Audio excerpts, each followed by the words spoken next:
Hello, my name is John, and today we'll be reading America Struggles for Its Soul. This talk was given by myself in Portland, Oregon, 9/11/2009.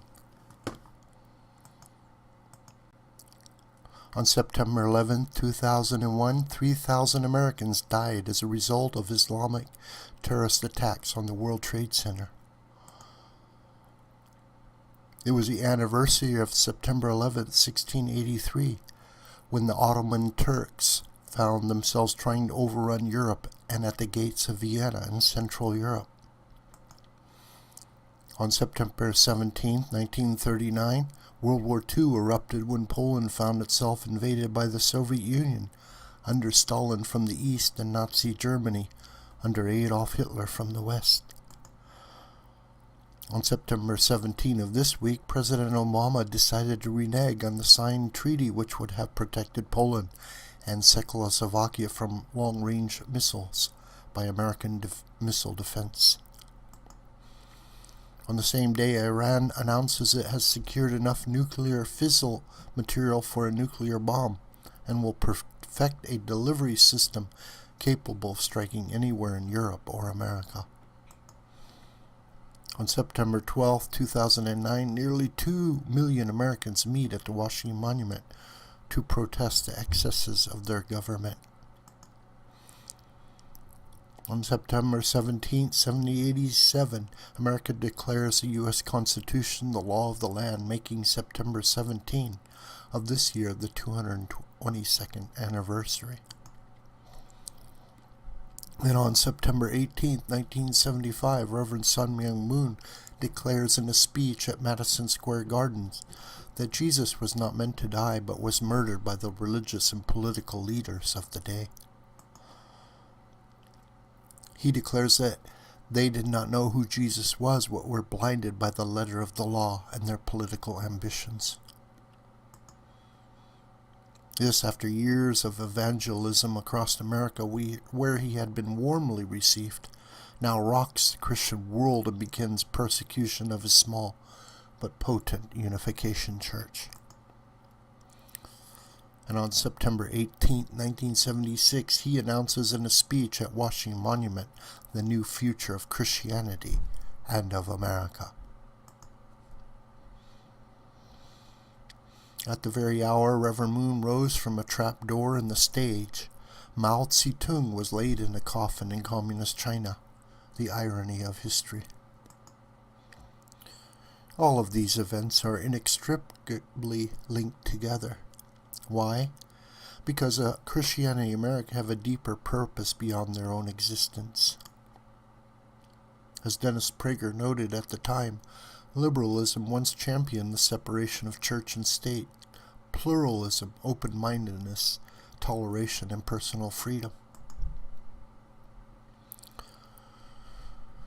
It championed the elevation of women.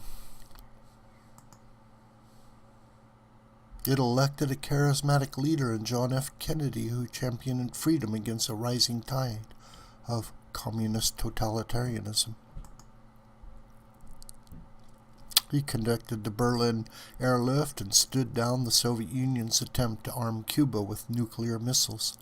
He urged America to ask what you could do for your country. But they began to lose heart. Better red than dead, appeasement and compromise. After all, we are morally equivalent. Liberal Democrats oppose Reagan's opposition to the communist Sandinista led by Marxist revolutionary Daniel Ortega. They began to abandon a position on state-sponsored religion, favoring a monopoly in which secular ideology dominated religion.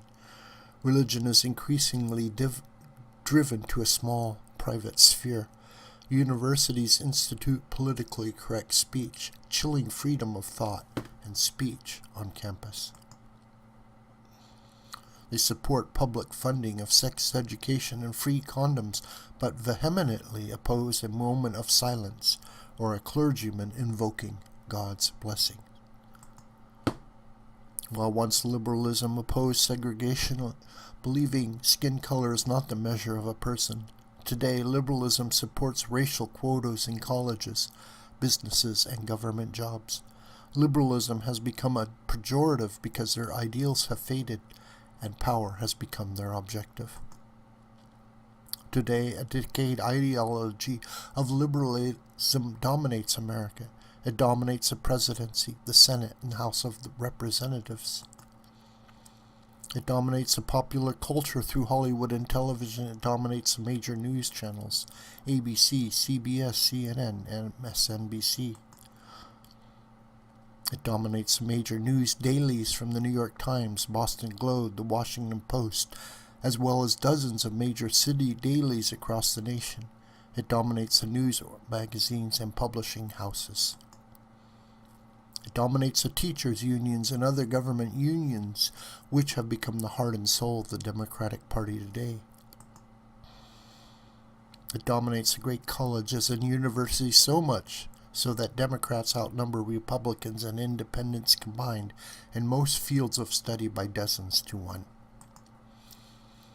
It dominates the Power Trial Lawyers Association. It dominates the environmental movement and is increasingly corrupting science and intellectual dissent, so that in America today people have begun to fear their own government.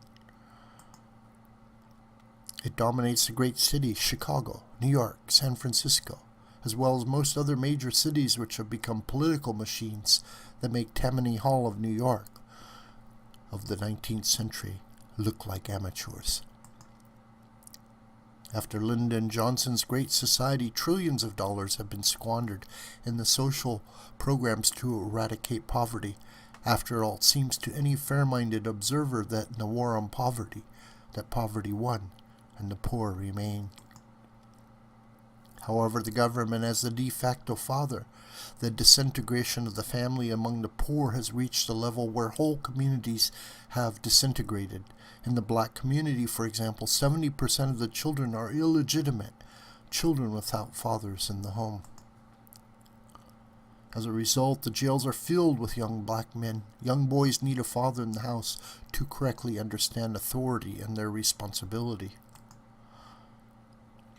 Supporting single unwed mothers has increased their number and an increasing entitlement mentality that takes no personal responsibility and feels victimized. It has made man the measure of all things on earth, imperfect man, who is never free of pride, self-interest, envy, vanity, and dozens of other defects. We have lost the concept of a supreme, complete entity which used to restrain our passions and our irresponsibility.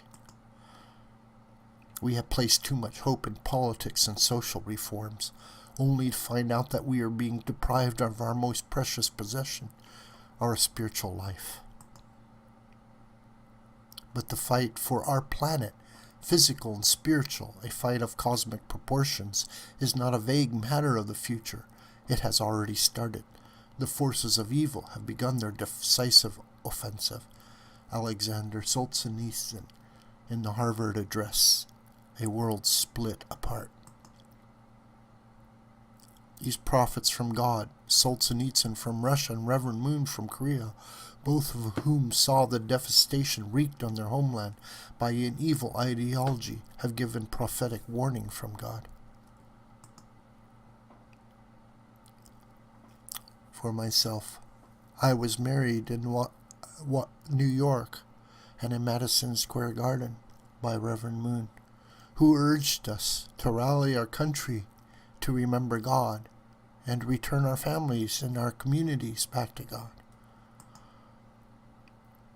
We have the model of every race, every nation, and every religion living in our borders. By learning to live in harmony beyond the realm of politics and religions, we can open up the gate of heaven. We can fulfill the dream of the great saints and religious leaders such as Jesus, who labored to see God's kingdom on earth. Let us advance boldly with great confidence so that our every word and deed will hasten that day. We have nowhere to go but up. This video is a production of the School of the White Crane. My name is John Brooker, and you can reach me through commentary on this video or through my Gmail listed here. Please share this video with family and friends and on social media. May God richly bless you.